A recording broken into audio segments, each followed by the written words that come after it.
복음과 진리를 전하는 방송 KBS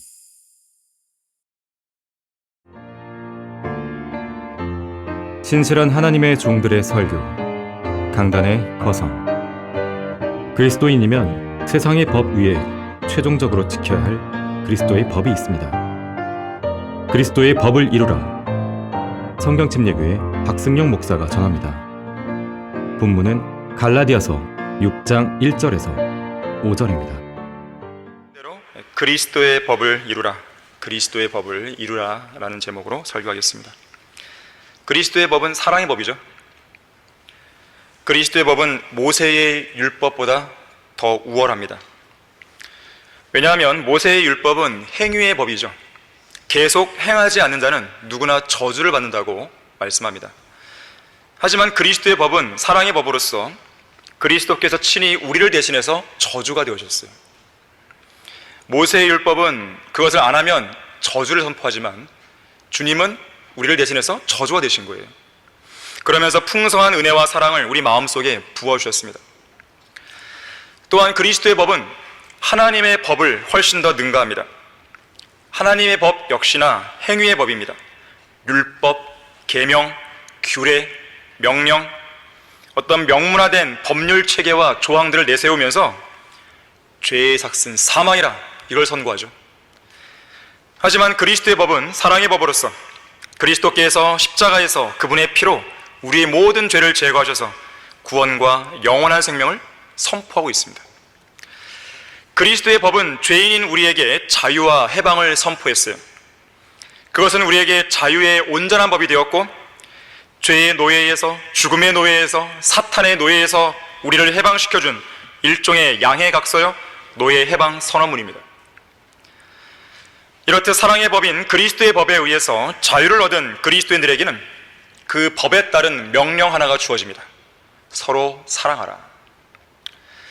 우리 다 같이 요한복음 15장 12절을 찾아보겠습니다. 요한복음 15장 12절을 보시면요,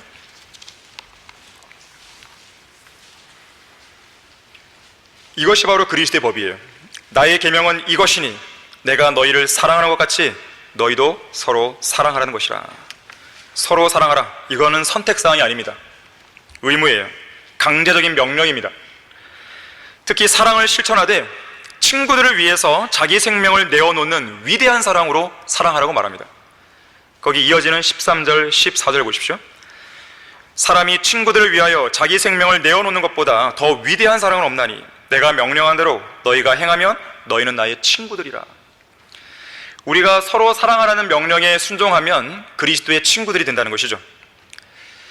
사실 이 사랑은 그리스도께서 먼저 보여주셨습니다. 모범을 보여주신 거예요. 자신의 혼과 몸을 죽음에 내어주셨죠. 그러면서 우리를 향한 그분의 사랑을 표현하셨습니다. 왜 그런 것입니까? 사랑의 본질은 주는 거예요. 진정한 사랑은 주는 겁니다. 어떤 보답도 바라지 않고 어떤 것도 따지거나 묻지 않고 그것으로 인해 생길 수 있는 어떤 부정적인 결과도 생각하지 않고 주는 거예요. 사랑이란 본질적으로 주는 것이기 때문에 주는 것 외에는 사랑을 나타낼 수 있는 방도가 없습니다. 말로만 하는 사랑은 사랑이 아닙니다. 하나님께서는 범죄하여 타락한 아담과 이브를 위해서 가죽옷을 만들어 주셨죠. 친히 만들어 주셨습니다. 야, 너희들이 가죽옷을 만들어, 이렇게 안 했어요. 주님께서, 여러분 그 본문을 보시면 주님께서 친히 만들어 주신 거예요. 또 그 옷을 입혀 주십니다. 타락한 인류를 향한 연민과 동정을 보이신 거예요. 아버지 하나님을 예표하는 인물 아브라함을 보십시오. 아브라함은 그 어떤 것보다도 하나님을 사랑했습니다. 심지어 자신의 독자 이삭보다도 하나님을 더 사랑하고 더 신뢰했죠. 그래서 자신의 독자 이삭을 어떤 머뭇거림이나 주저함도 없이 하나님께 그 제단 위에 바칠 수 있었던 것이죠. 아들 하나님을 예표하는 이삭도 보세요. 순순히 그 제단 위로 올라갔죠. 반항하지 않았습니다. 자신의 몸을 내어드린 거예요. 야곱은 다른 아들들보다도 요셉을 더 사랑했죠. 그래서 요셉을 위해 채색 옷을 마련해서 줬잖아요. 다윗을 자신의 혼과 같이 사랑했던 요나단을 보세요. 얼마나 사랑했으면 자기가 입었던 겉옷을 벗어 다윗에게 줍니다. 그것만 준 게 아니죠. 전쟁에서 자기 몸을 보호해줄 분신과 같은 그런 무기들, 칼, 활, 띠, 이런 것들도 다 내어줍니다. 하나님께서는 인류를 향한 그분의 사랑을 갈보리 십자가에서 나타내시기 위해 그분의 독생자를 아낌없이 내어주셨어요. 하나님께서 세상을 이처럼 사랑하셔서 그의 독생자를 주셨으니, 그래서 주셨으니 이는 그를 믿는 사람은 누구든지 멸망하지 않고 영생을 얻게 하려 하십니다. 우리가 아직 죄인이었을 때 그리스도께서 우리를 위하여 죽으심으로써 하나님께서는 우리를 향한 그의 사랑을 나타냈다고 그랬어요. 그리스도의 죽음을 통해서 자신의 몸과 혼을 내어준 것입니다. 죽음에 사랑을 보이시기 위해서. 누구를 위해 그렇게 하신 것인가? 저주받아 마땅한 우리를 위해서죠. 무엇 때문에 그렇게 하신 것인가? 우리의 죄를 제거하셔서 지옥에 안 보내기 위한 것이죠. 스코틀랜드 출신의 한 나이 많은 그리스도인이 에든버러에서 임종을 맞게 되었습니다. 그때 친구가 찾아왔어요. 이 노인은 친구에게 이렇게 말했습니다. 여보게 친구, 나는 방금 전에 나를 찾아온 세 사람을 만났네. 그들 중 두 친구와는 다시 작별 인사를 했고 헤어졌지만 나머지 한 친구와는 지금도 함께 있고 아마도 영원히 나와 함께 할 걸세. 그러자 그 친구가 그들이 누군가? 라고 물었어요. 그게 말이야, 첫 번째 친구는 믿음이었다네. 나는 그 믿음에게 이렇게 말했지. 믿음이여 고맙네. 처음 그리스도를 만난 이래로 언제나 나와 함께 있어준 자네에 대해서 늘 하나님께 감사를 드리고 있었네. 하지만 이제는 자네와 헤어져야 할 것 같군. 자네도 알다시피 이제 내가 죽고 나면 자네의 도움이 더 이상은 필요하지 않은 그 장소로 가기 때문이지. 그렇게 믿음과 헤어지고 나니까 소망이 나를 찾아왔어. 그에게도 이렇게 말해줬지. 잘 있게 소망이여. 자네는 전쟁터에서도 고난 속에서도 여러 번 나를 도와주었지. 내가 자네에게 얼마나 감사했는지 잘 알아줬으면 하네. 하지만 이제는 자네의 도움이 없어도 될 것 같아. 이제는 그 소망이 온전한 결실을 맺는 그 장소로 내가 가게 될 거니까. 그런 다음 마지막으로 사랑이 찾아왔었네. 그래서 그에게는 이렇게 말했지.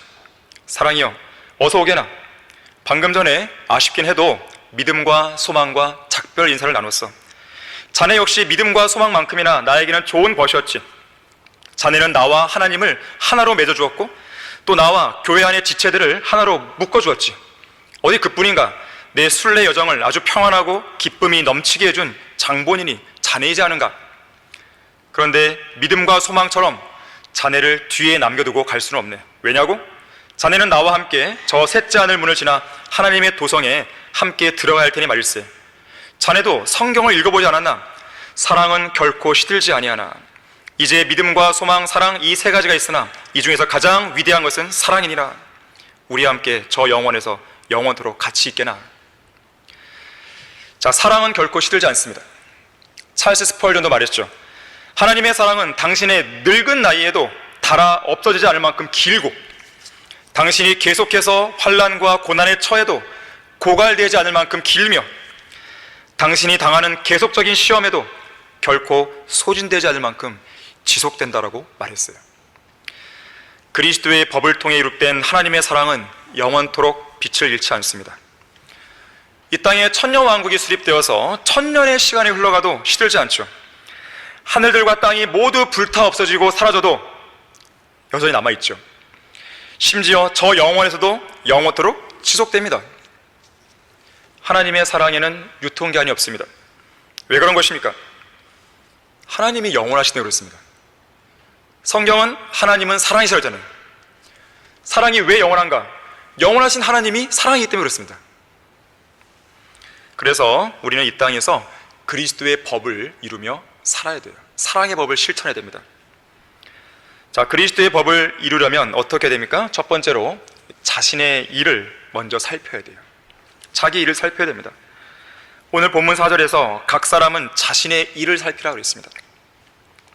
각 사람은 먼저 자신의 일을 살펴야 되는데 이런 사람들은요, 본문 1절에서 보듯이 시험받지 않고 또 실족하지 않기 위해서 항상 자신을 먼저 돌아보는 영적인 사람들입니다.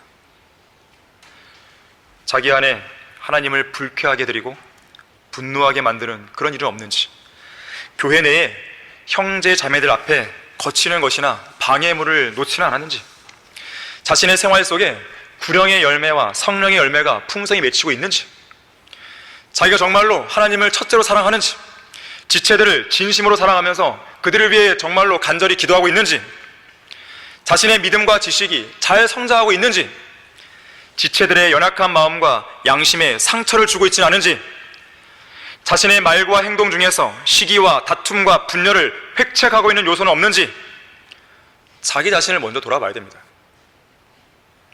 말씀의 거울을 통해 자신의 모습을 정확하게 평가해야 돼요. 거울아, 거울아, 누가 이 세상에서 가장 신실하고 가장 성별되어 있고 가장 훌륭한 그리스도인이지? 바로 당신입니다. 거울아, 거울아, 그렇다면 누가 이 세상에서 가장 신실하지 못하고 가장 성별되지 못하고 가장 훌륭하지 않은 그리스도인이지?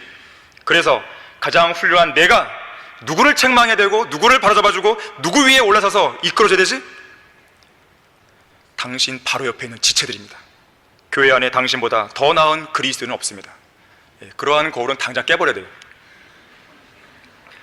자기 사랑과 자기 연민에만 사로잡혀 있는 왜곡된 거울입니다. 심리학자들이 그래요. 남자들은 거울 앞에 서면 왜 이렇게 잘생겼지? 그런데요, 여자들이 쓰면은 또 살 빼야겠네 이런다고 말이죠. 말씀의 거울로 자기의 본 모습을 봐야 돼요. 예수님이 우리에게 이렇게 말씀하셨죠. 어찌하여 너는 내 형제의 눈 속에는 티는 보면서 내 자신의 눈 속에 있는 들보는 깨닫지 못하느냐? 내가 내 자신의 눈 속에 있는 들보는 보지 못하면서 어떻게 내 형제에게 형제여 내가 내 눈 속에 티를 빼내주겠노라고 말할 수 있느냐? 위선자여 먼저 내 자신의 눈에서 들보를 뽑아내라. 그러면 내가 명확히 보고서 내 형제의 눈 속에는 티를 빼내리라. 자, 이것은 교회 안에서 다른 지체들을 판단하고 비평하고 꾸짖고 책망하고 권면하기에 앞서서 자기 안에 있는 죄들, 자기 안에 있는 그 문제들에 대해서 더 먼저 유념하고 더 먼저 처리하라는 뜻이에요. 누구든지 자기만이 안고 있는 잘못들과 결점들이 있습니다. 없는 사람 없어요. 그저 별것도 아닌 일에 트집이나 잡으면서 작은 일들에 연연하는 그런 죄를 짓지 말라는 것이에요.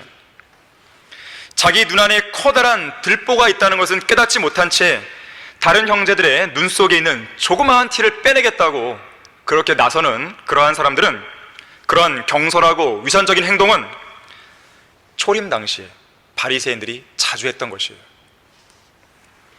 그래서 예수님은 그런 바리새인들을 향해서 이렇게 말씀하셨잖아요. 너희 눈먼 안내자들아. 눈이 멀은 거예요. 들보가 껴있는데 어떻게 눈으로 잘 볼 수 있겠습니까? 눈이 멀어버린 것이죠. 너희가 하루살이는 걸러내고 낙타는 삼키는구나. 바리새인들은 중요한 문제들은 유념하지 않은 채 하루살이를 걸러내는 일과 같은 사소한 일들에만 집착하고 있는 것이죠. 그러면서 무죄한 사람들을 정죄합니다. 예를 들어서 예수님이 안식일에 병자를 치유하신 것에 불만을 품은 나머지 예수님을 죽일 음모를 꾸미죠. 제자들이 식사하기 전에 손을 씻지 않은 것에 대해 불평하죠. 성전에 바치는 돈이라는 이유로 부모를 공경하지 않는다든지 하면서 이들은 하루살이를 걸러냅니다. 그러면서 낙타를 삼키는데요, 낙타의 그 등에 나 있는 혹, 낙타의 발굽, 낙타의 꼬리 등을 한 번에 꿀꺽 삼키는 위선자들이었던 것입니다. 교회 안에 성도들 중에서도요, 그런 성도들이 있어요. 어떤 성도는 자기에게 제대로 인사 안 한 것에 대해서 상당히 큰 상처를 받고 쓴뿌리를 가는 사람들이 있습니다. 어떤 성도는 자기에게 한 어떤 말에 대해서 상당한 불쾌감을 표시하면서 며칠 밤을 불면증에 시달리기도 해요. 아니, 자기도 실수로 인사 안 하잖아요. 자기도 말의 실수가 있잖아요. 그런데도 불구하고 다른 사람이 나에게 한 것에 대해서만 집착을 하고 있는 것이죠.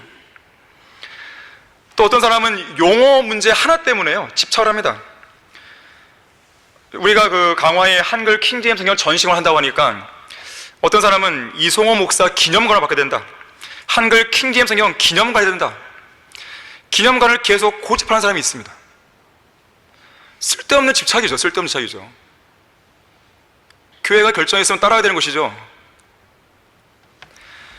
또 자신을 돌아보지 않고 자신의 일을 살피지 않는 자들의 가장 큰 특징은 수군거리기를 좋아합니다. 제가 자주 강조했을 것이에요.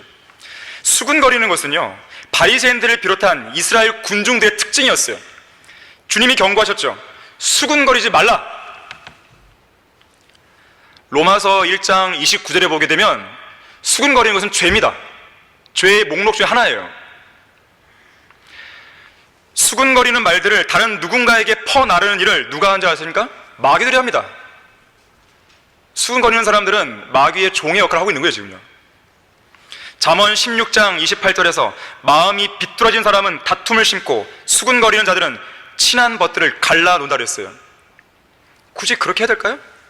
좋은 교회에 와갖고 이렇게 아름답게 성장할 수 있는 기회가 이렇게 펼쳐져 있는데 굳이 그 자리에서, 어떤 자리에서 누군가와 속닥이면서 어떤 한 사람을 도마 위에 올려놓고 자근자근 그렇게 이렇게 하겠습니까? 참으로 시간이 그렇게 없습니까? 제가 그런 얘기를 들을 때마다요, 너무 마음이 아픈 거예요. 물론 지역교회 안에는 믿음이 강한 사람도 있고 연약한 사람도 있습니다. 또 성숙한 사람도 있고 또 없는 사람도 있어요. 하지만 굳이 그러고 시간을 보내야 되냐고요. 그래야지 자기 속이 후련하냐 이거예요. 누군가를 비평해야 속이 막 후련하냐 이거예요. 그것을 과연 하나님이 기뻐하시나요? 다시 한번 말씀드리지만 결코 누군가 한 사람을 두고 수군거리지 마세요. 하나님께서 그 사람에 대해서 분노하십니다. 럭커 목사님이 이렇게 말씀하신 적이 있어요. 경건치 못한 사람은 스캔들과 중상모략을 할 수 있는 자료와 건수를 찾아서 여기저기 두루 다닌다 그랬어요. 그래서 자신의 이익을 위해 친구들을 이간질시키고 우정을 파괴시킨다 그랬어요. 그 일 하지 말고 자기 자신에게, 내가 다른 형제, 다른 자매에게 거치는 것, 방해물은 혹시 내가 놓지 않았나? 그걸 보셔야죠. 그걸 봐도 시간이 부족한데요. 그런 사람들은 게으른 자예요. 무질서한 자들입니다. 할 일 없는 사람들이에요. 자기 일을 찾아서 해야 됩니다. 수군거리는 자들의 가장 큰 특징이 뭔지 아십니까? 교만하다는 거예요. 자기가 가장 옳은 것 같아요. 자기가 가장 잘 알아요. 자기가 가장 기도 많이 했고, 자기가 가장 성경 많이 읽었고, 자기가 가장 이 교회에서 경험을 많이 했다고 착각하는 거예요. 착각의 방에 사로잡혀 있습니다. 프랑스의 베르사유 궁전에는 거울의 방이 있어요. 수많은 왜곡된 거울을 쫙 깔아놔갖고 그 안에서 그래, 내가 제일 잘났어, 이러고 있는 것이죠. 그리스도의 법을 이루려면 어떻게 됩니까? 두 번째로, 스스로 무언가 되는 줄로 착각해서는 안 됩니다. 착각이에요, 그거는. 3절 보십시오. 만일 어떤 사람이 아무것도 아니면서 무언가 되는 줄로 생각하면 그 사람은 자신을 속이는 것이라. 자기를 속이는 거예요. 자기가 무언가 되는 줄로 착각하는 사람은 사실상 아무것도 아닌 자들이에요. 가장 미숙한 자들입니다. 자기 자신을 속이는 거예요. 진리에 관한 한 아무것도 모르면서 알고 있다고 착각하는 사람들, 전혀 영적이지 않은데 영적인 사람인 것처럼 스스로에게 속고 있는 사람들, 자기 자신의 짐을 지지도 않고 다른 사람의 짐을 지는 것도 도와주지 않고 그러면서도 마치 자기가 대단한 위치에 있다고 생각하는 사람들, 착각 속에 살고 있습니다. 착각은 자유이지만 그에 대한 대가는 반드시 하나님께서 일깨워 주실 것입니다. 이런 자들은 항상 자신을 드러내길 좋아합니다. 이런 자들은 간증을 해도요, 하나님을 높이는 것이 아니라 자기를 드러냅니다. 어떤 영적인 문제가 발생했을 때 전후 좌우 배경을 살피지는 않은 채 무조건 정죄하고 판단하는 사람들이에요. 왜 그런지 아세요? 자기가 잘났으니까, 자기 생각이 옳으니까, 순간으로 드는 그 감과 생각이 옳다고 느끼니까. 정말 옳은 것입니까? 그런 자들은 가장 성숙하지 못한 사람들이에요. 정신 차려야 됩니다.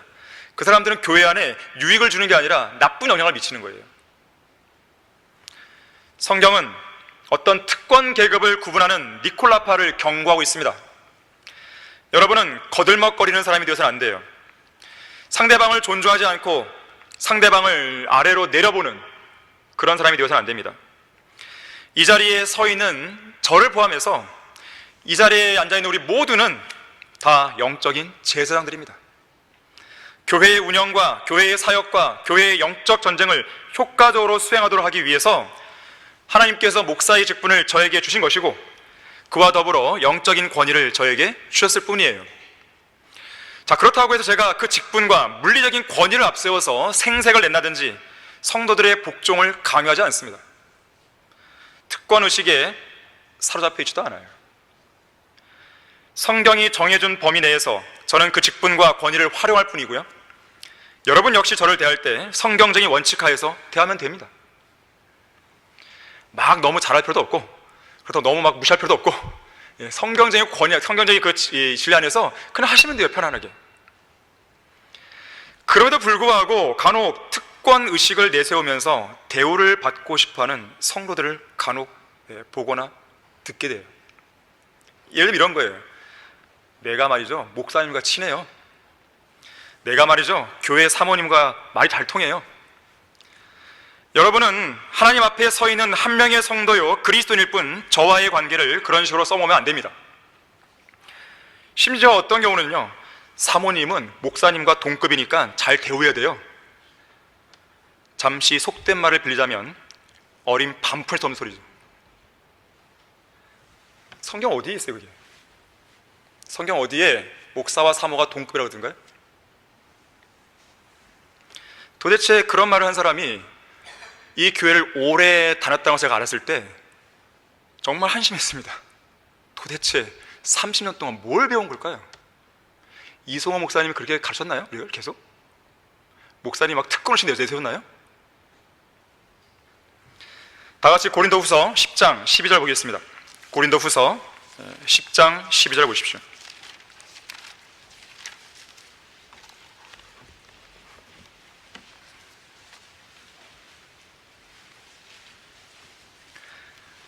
우리는 우리 자신을 감히 자기를 칭찬하는 거예요. 어떤 사람들과 같은 부류로 나누거나 비교하지 않으나 그들은 자기들 가운데서 스스로를 측정하고 자기들끼리 비교하니 현명하지 못한 것이라. 다른 지체들과 비교하고 측정하면서 스스로를 칭찬하고 높아지고 자부심을 느끼는 자들은 현명하지 못한 성도입니다. 물론 하나님으로부터 인정을 받았고 또 영적으로 믿음이 뛰어난 믿음의 조상들의 삶을 자기 삶과 비교하면서 본받아야지, 따라가야지, 이건 괜찮죠. 교회사에 등장했던 수많은 증인들의 믿음과 자신의 믿음을 비교해 보면서 그들의 삶을 따라가려고 노력해야 되죠. 바울도 그랬잖아요. 내가 그리스도를 따르는 것처럼 너희는 나를 따르는 자들이 되라.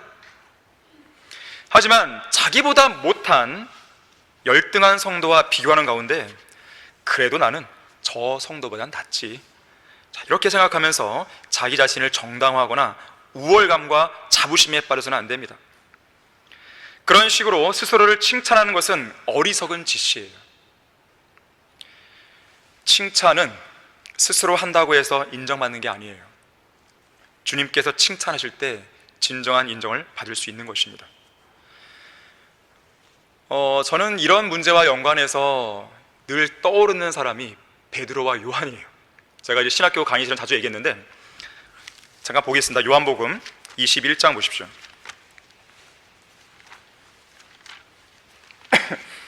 요한복음 21장, 자, 어디를 보시냐면 18절 말씀 보세요. 18절. 이 앞에 있는 문맥은 이제 예수님께서 베드로를 회복시키신 장면이거든요. 너가 나를 사랑하느냐? 네, 사랑합니다. 그러면 내 양들을 먹이라. 그 장면이에요. 그런데 여기 21장 18절에서 진실로 진실로 내가 네게 말하노니 내가 젊어서는 너의 허리띠를 스스로 두르고 원하는 곳으로 다녔어도 늙으면 네 팔을 벌리고 다른 사람들이 띠를 둘러주며 또 원치 않는 곳으로 너를 데려가려고 하시더라. 이 말씀을 하심은 베드로가 어떠한 죽음으로 하나님께 영광 돌릴 것인지를 예시하심이라. 주께서 이 말씀을 하신 후 그에게 이르시기를 나를 따라오라고 하시니라. 여기까지 끝났으면 좋은 거죠. 베드로는 따라가면 돼요. 그런데 베드로가 다른 사람에 대한 관심을 표명합니다.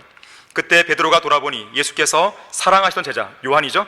제자가 따라오는 것을 보았는데 그는 또한 저녁 먹는 자리에서 주의 가슴에 기대어 주여 주를 배반할 자가 누구니까 하고 묻던 자더라. 베드로가 그를 보고 예수께 말씀드리기를 주여 이 사람은 어떻게 되겠나이까 라고 하니 22절 말씀에 주님께서는 뭐라고 말씀하시냐면 내가 올 때까지 그를 머물게 하고자 한들 그것이 너와 무슨 상관이냐 그랬어요. 다른 성도가 어떻게 하든지 간에 그 성도와 내가 막 비교해 가면서 내가 좀 낫죠? 내가 지금 하고 있는 일 더 낫죠? 내가 저 성도보다 더 많은 일들을 하고 있죠? 정말 쓸데없는 생각이죠. 쓸데없는 참견이죠. 이거를 현대말로 바꾸면 너나 잘하세요 이런 거죠. 아니 남 생활 뭐 하고 그럴 시간 어디 있어요? 비교할 시간에 나 스스로를 보는 것이죠. 돌아보는 것이죠. 높아지면 안 됩니다, 마음이. 한 번은 알렉산더 대왕이 평민 복장을 하고 돌아다니다가 한 사람을 만났습니다. 이 사람은 대단히 오만한 표정을 짓고는 아주 점잖게 앉아 있었어요. 그래서 이 알렉산더가 이 평민 복장을 했으니까 그 사람이 몰라봤겠죠? 평민이 체하면서 그 사람에게 물었습니다. 보아하니 군인이신 것 같은데 혹시 계급이 소위이십니까?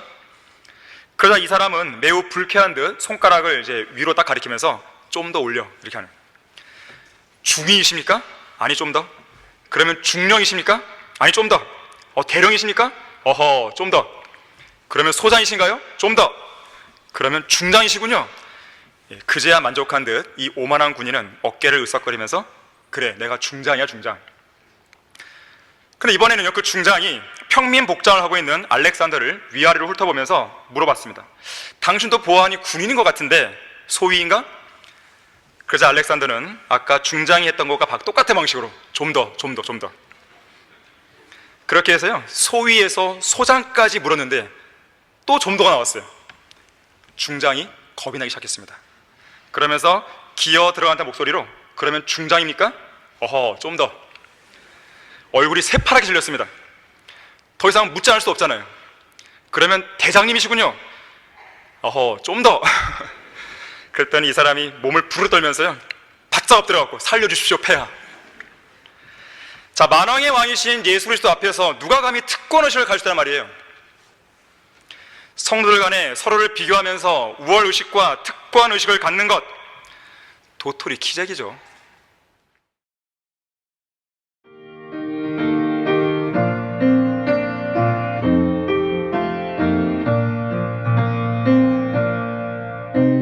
복음과 진리를 전하는 방송 KBS. 그리스도의 법을 이루려면 어떻게 됩니까? 세 번째로 서로의 짐을 져야 됩니다. 서로의 짐을 져야 돼요. 본문 2절에서 너희는 서로의 짐을 지라 그리하여 그리스도의 법을 이루라. 각 성도는 마땅히 자기 자신의 짐을 져야 할 뿐만 아니라 지체들 간에 서로의 짐을 져야 됩니다. 짐을 져주기 위해서 어떻게 됩니까? 자리에 앉아야 됩니다. 낮아져야 돼요. 서 있는 채로 무거운 짐을 졌다가는 허리가 다치죠. 자세를 낮춰야 됩니다. 지체들의 짐을 지기 위해서는 그 지체들보다 내가 낮아져야 돼요. 낮아져서 섬기는 자가 되어야 서로의 짐을 질 수 있어요. 자신이 지체들의 짐을 지지 않고 있다는 것은 낮아지지 않았다는 뜻입니다. 초림 당시의 제자들은 누가 가장 큰 자인가에 대해서 종종 논쟁을 했죠. 그때마다 예수님께서 가장 큰 자가 되기 위해서는 먼저 종이 되어야 된다. 가장 작은 자가 되어야 된다. 이 말씀을 해주셨어요. 인자이신 예수님조차도 이 땅에 섬기러 오셨잖아요. 실제로 우리의 구주이신 예수 그리스도께서는 셋째 하늘의 영광의 보좌를 버리시고 이 땅에 내려오셨습니다. 자신을 낮추시고 순종하시되 십자가의 죽음에까지 순종하신 거예요. 잠언 18장 12절에서는 사람의 마음은 멸망에 앞서 교만해지고 존귀에 앞서 겸손이 있다고 했습니다. 교만한 사람은 곧 멸망을 앞두고 있는 거예요. 겸손한 사람은 곧 존귀를 앞두고 있는 것입니다. 깊은 시름 속에 하염없이 쏟아지는 눈물로 온 밤을 지새워 봐야 돼요. 진흙탕 속을 기어 봐야 됩니다. 여기저기 벌어진 상처들 때문에 고통도 당해봐야 돼요. 극심한 압박으로 견딜 힘마저 잃어서 삶의 절망에까지 내려가 봐야 돼요. 그런 사람이야말로 명예의 훈장을 받을 자격이 있습니다. 한 번도 낮아진 적이 없는 사람이 높아지려고 한다? 그건 말이 안 되는 것이에요. No cross, no crown. 십자가가 없으면 멸류관도 없습니다.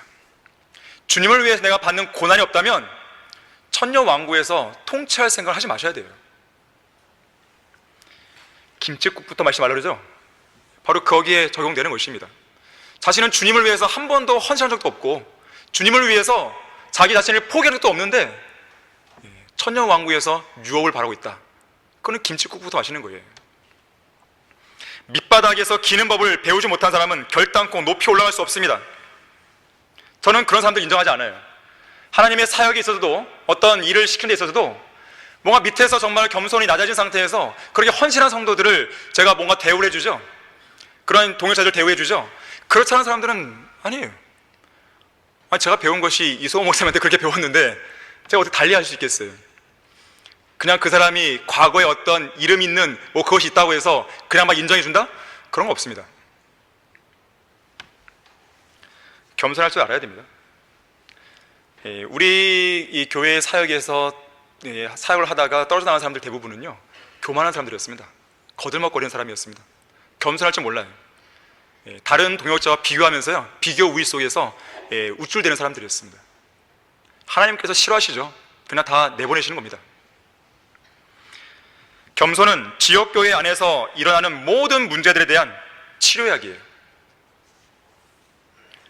두 사람의 교만한 사람이 있으면 계속 싸우죠. 평행선이에요, 평행선. 그런데 한 사람이 낮추잖아요? 싸움이 끝나는 거예요. 그래도 내가 낮추면 좀 진 것 같잖아요. 그게 나쁩니까? 기분이 안 좋습니까? 하나님께서 높이시는 겁니다. 어떤 설교자가 잘 말했듯이 예수 그리스도께서는 겸손이라는 옷을 입으셨기 때문에 예수님을 만나려면 항상 겸손한 무리들 속에서 찾을 수 있다 그랬어요. 교만한 성도하고는 주님이 함께 안 하십니다. 착각에 빠진 그런 성도하고는 함께 안 하시는 거예요. 나는 마음이 온유하고 겸손하니 내 멍에를 메고 나에게서 배워야죠. 그리하면 너희가 너희 혼에 쉼을 얻으리라. 실제로 초림 당시에 예수님은 겸손하셨습니다. 자신의 출생에 대해 자랑 안 하셨어요. 지식을 자랑하지 않았습니다. 외모 자랑 안 했습니다. 능력 자랑하지 않았어요. 지성 자랑하지 않았어요. 이유 없이 분노를 표출하지도 않았고 하나님으로서의 신성도 자랑하지 않았어요. 늘 예수님은 있는 그대로의 말씀을 하셨죠. 특히 그분의 겸손한 모습은 묵묵히 도살장으로 끌려가는 어린 양처럼 털 깎는 자들 앞에서 아무 소리도 내지 않고 아무 반항도 하지 않는 어린 양처럼 억압과 고난을 당하고 부당한 대우를 받아도 온 우주에서 가장 모순된 일을 겪으면서도 입을 열지 않으신 채 십자가의 죽음에까지 자신을 낮추시고 순종하신 그 모습에서 절정을 이루었던 것입니다. 그렇게 하셨기 때문에 우리의 가장 무거운 짐, 죄의 짐을 지실 수 있었던 것이에요. 그런 사실을 잘 알고 있다면 서로의 짐을 지기 위해서 자신이 먼저 낮춰야 됩니다. 자신을 낮춘 성도는 정말 잘하시는 거예요. 저는 그런 성도를 보게 되면 속으로는 박수를 쳐주고 있습니다. 정말 잘했다고 생각하는 거예요. 낙타는 하루를 시작하고 마칠 때마다 항상 주인 앞에 무릎을 꿇죠. 하루를 시작할 때는 주인이 짐을 얹어줄 때까지 무릎을 꿇고 앉아 있습니다. 그때까지는 일어서지 않아요. 또 하루를 마칠 때는 주인이 짐을 내려줄 때까지 무릎을 꿇고 앉아 있어요. 주인이 짐을 얹어주면 어떤 불평도 없이 묵묵히 짐을 짊어집니다. 우리가 서로의 짐을 질 때도 낙타처럼 해야 돼요. 낙타가 무릎을 꿇는 것은 기도에 적용해 볼 수 있습니다. 지체들의 짐을 져주기 위해서는 우리의 무릎 꿇는 기도가 필요해요. 무릎 꿇는 기도와 더불어서 낮아지는 것이죠. 낮아지고 섬기는 본은 예수님께서 친히 보여주셨습니다. 우리의 무거운 죄의 짐을 지시기 위해 낮아지고 또 섬기신 거죠. 이것이 사랑이에요. 이것이 그리스도의 법입니다. 서로의 짐을 지면 그 사랑을 이룰 수 있습니다. 그래서 성경은 서로의 짐을 짐으로써 그리스도의 법을 이루라고 우리에게 권면하는 것이에요. 자, 그리스도의 법을 이루려면 어떻게 됩니까? 마지막 네 번째로 온유의 영으로, 자, 온유의 영입니다. 온유의 영으로 지체들의 잘못들을 바로 잡아 주어야 됩니다. 우리는 잘못을 바로잡아줄 순간이 왜 없겠어요? 있겠죠, 당연히. 그러나 바로잡아 주되 온유의 영으로. 자, 거기 1절 말씀 보십시오. 형제들아, 어떤 사람이 무슨 잘못을 범하였으면 영적인 너희는, 육신적인 너희가 아닙니다, 영적인 너희는 온유의 영으로 그런 자를 바로잡고 내 자신을 돌아보아 너도 시험을 받지 않도록 하라 그랬어요. 여기 잘못이란 단어가 나오는데요, 잘못은 죄가 아닙니다. 잘못과 죄는 본질적으로 달라요. 잘못은 인간의 기본적인 성품이나 기본적인 문제와 연관되어 있어요. 잘못은 죄나 허물이 아닙니다. 물론 잘못이 발전되면 죄로 되죠. 그래서 주의를 해야 되는 것이에요. 구원받은 그리스도인이 되고 난 이후에도 여전히 남아있는 어떤 성품의 문제가 바로 잘못입니다. 그 이전부터 내면에 잠재해 있던 어떤 일종의 기질 같은 거예요. 성질 같은 것입니다. 몸과 마음에 그동안 살아오면서 굳어져 왔던 좋지 않은 그런 버릇들이에요. 이런 것이 잘못입니다. 이것을 내버려 두면 죄로 이어질 소지가 다분히 있는 거예요. 그런 내면적인 결함이나 흠을 가리켜서 잘못이라고 말합니다. 예를 들면 게으른 성향, 부실한 판단력, 사리 분별이 부족한 것, 쉽게 중독되는 성향, 특정 사람이나 어떤 특정 상황에 대해서 어떤 반응을 보이는 거잖아요. 무례함, 무관심, 쉽게 불평과 불만을 터뜨리는 성향, 쉽게 시기하는 거라든가 아니면 막 욱하는 거 있잖아요. 자, 잘못은 결코 죄는 아니에요. 죄와는 분명히 구분됩니다. 하지만 그 잘못은 분명 자기뿐만 아니라 옆 사람에게 영향을 미칩니다. 사탄은 바로 그런 것들을 틈타 들어오는 것이에요. 그래서 우리는 잘못을 범한 자를 신중하게 바로 잡아줘야 되는 것이에요. 여기에는 세 가지 조건이 있어요. 첫 번째는 잘못을 바로 잡아주려 하는 그 당사자가 영적인 사람의 상태에 있어야 됩니다. 분명 1절에서 영적인 너희는 그랬단 말이에요. 육신적인 그리스도인은 그냥 입을 다물어야 됩니다. 입을 여는 순간 거기에는 엄청난 나쁜 영향이 나오는 것이죠. 그렇게 했다가는요, 다툼과 싸움과 분열만 일어납니다. 바로 잡혀지지가 않는 거예요. 오직 영적인 그리스도인만이 할 수 있습니다. 누가 영적인 그리스도인입니까? 성령으로 충만한 그리스도인이에요. 그래서 여러분들이 앞으로는 내가 지금 성령으로 충만하지 않으면 입을 열지 마세요. 그땐 들어야 됩니다. 내가 뭔가 알고 있다고, 내가 뭔가 영적인 체험을 해보려고 입을 여는 순간 거기에서는 상대방을 실족시킬 수 있는 뭔가가 나올 수 있는 거예요. 두 번째로요, 온유의 영으로 해야 돼요. 온유의 영. 온유는 성령의 열매 중 하나죠. 성령의 능력을 통해 온유한 자세로 바로 잡아줘야 하는 것입니다.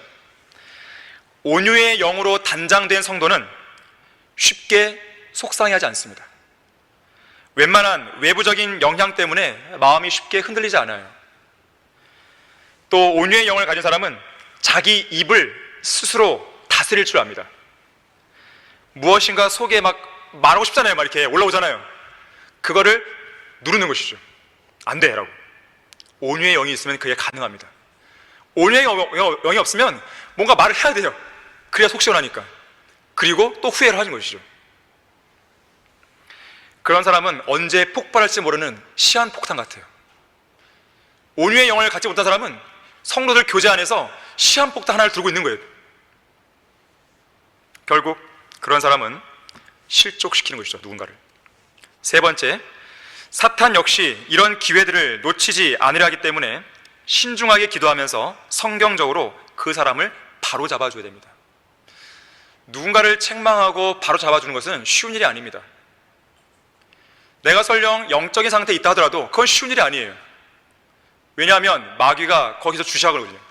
내가 아무리 잘 권면했다 하더라도 그 상대방이 들을 준비가 안 돼 있고 전혀 귀를 막고 있다면 이거는 뭐 우리가 예상했던 방향보다는 다른 걸로 가버리는 거예요. 신중하게 기도하셔야 돼요. 자, 한편 우리가 누군가를 바로잡는 일에 있어서 보다 신중을 기하기 위해서 유념해야 될 말씀 하나가 있는데요.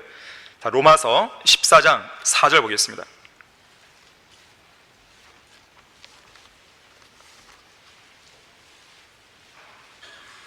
만일 여러분이 누군가를 바로잡아 주겠다 그런 생각이 들었을 때에 바로잡아 주러 가기 전에, 또 그 사람을 바로잡을 생각을 하기 전에 이 말씀을 먼저 읽어보시고 묵상해 보세요.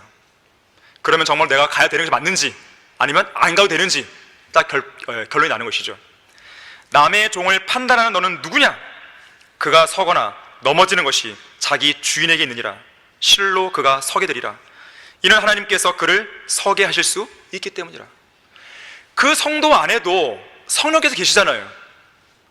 그러면 성령께서 일깨워 주실 거 아니겠어요? 그래서 직접 가서 바로 잡아주기 전에, 물론 아주 급박한 상황이면 모를까, 그것이 아닌 한 기도하는 거예요. 기도하면 성령께서 움직이십니다. 움직이시면 그 사람이 달라지는 거예요. 일단 먼저 그것부터 하시는 거예요. 그런데 불구하고 그게 안 된다 그러면 찾아가는 거죠. 그리고 하나님의 말씀에 따라서 권면해 주면 되는 거예요. 그런 모든 절차가 깔끔하게 마무리되는 것이죠. 남의 종이 서 있든지 넘어지든지 우리가 상관할 문제가 아닙니다. 1차적으로는 그 종의 문제는 그 주인이 알아서 처리할 문제예요. 어떤 목사가 고기를 너무 많이 먹는다, 뭐라고 할 거 없어요. 몸집이 왜 이렇게 뚱뚱한가, 왜 이렇게 말랐는가, 헤어스타일은 왜 그런가, 이러쿵 저러쿵 이야기할 필요 없습니다. 저 사람의 말하는 습관은 왜 저런가? 목사의 말하는 습관 보려고 왔습니까? 그게 아니잖아요. 그건 주님이 알아서 하실 일이에요. 럭커 목사님이 이런 문제와 관련해서 이렇게 말씀하신 적이 있습니다. 나는 다른 목사들이 성경에 대한 누군가의 믿음을 파괴하려 하거나 그 사람이 가지고 있는 최종 권위로서의 올바른 믿음을 빼앗으려 하지 않는 이상 절대로 그들을 물어뜯지 않는다고 그랬어요. 어떤 목회자가 성에 관한 문제, 금전 문제, 말의 문제, 글의 문제로 죄를 지을 때 나는 그것에 대해서 결코 관심 안 갖는다. 먼지는 먼지요, 죄는 죄고 육은 육일 뿐이다. 그렇게 여기면 그만이라는 거예요.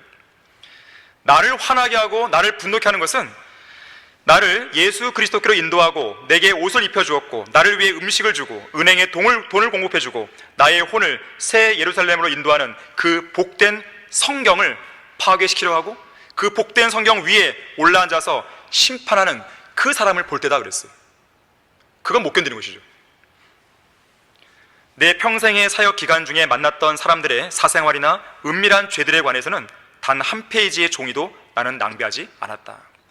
남의 추문이나 들춰내서 벌처럼 윙윙거리는 짓은 주님과의 교제와는 거리가 먼 것이다. 내가 맞받아치고 공격하는 대상은 성경을 공격하는 그러한 사람들에게로 향한다. 왜냐? 성경은 거룩하고 무오한 책이기 때문이다. 거룩하고 무오한 책을 누군가 공격했어요. 그건 못 견디는 거죠.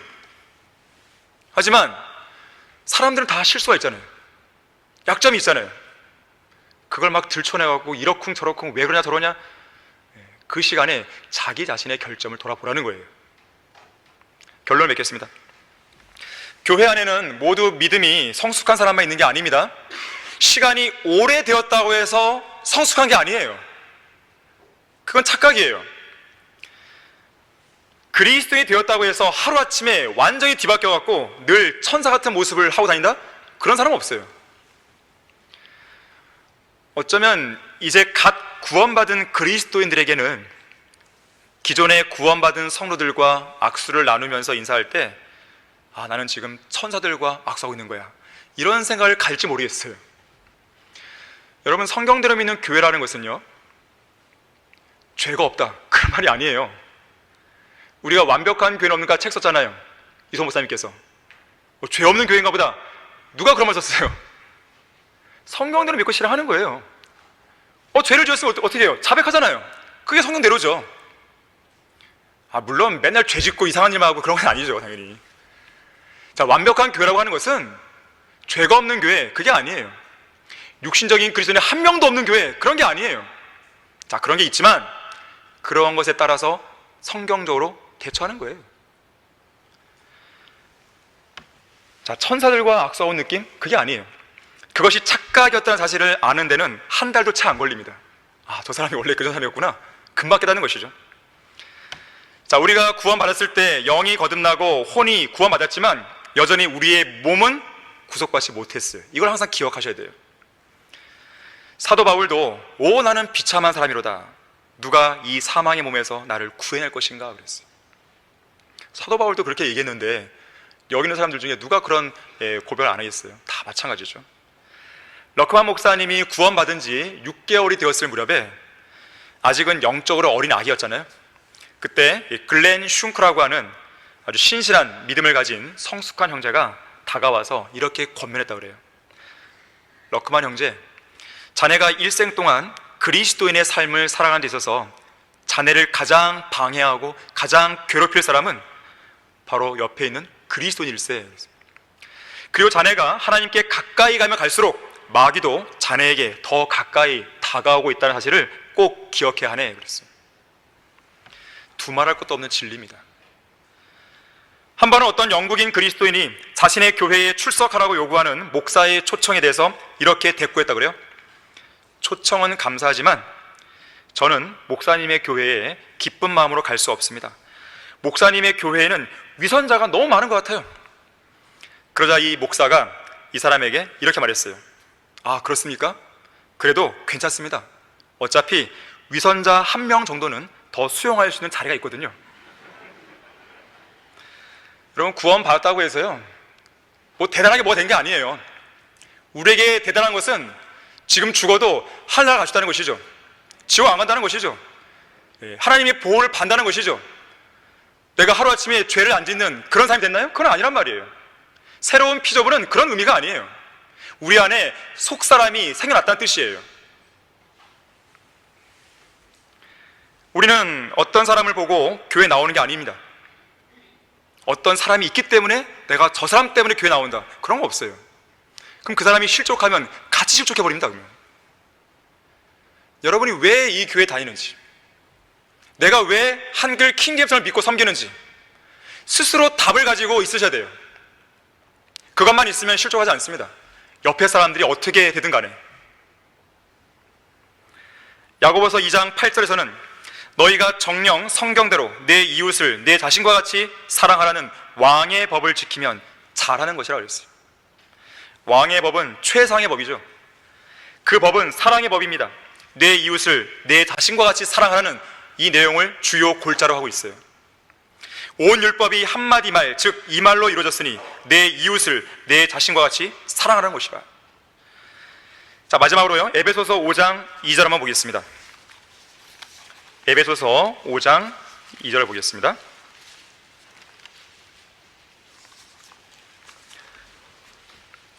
그리스도께서 우리를 사랑하시어 우리를 위하여 자신을 하나님 앞에 향기로운 냄새를 내는 제물과 희생으로 드린 것 같이 너희도 사랑 안에서 행하라.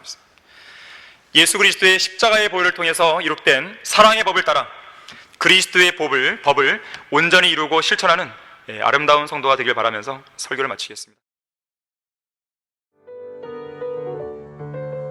이상 강단의 거성을 마치겠습니다.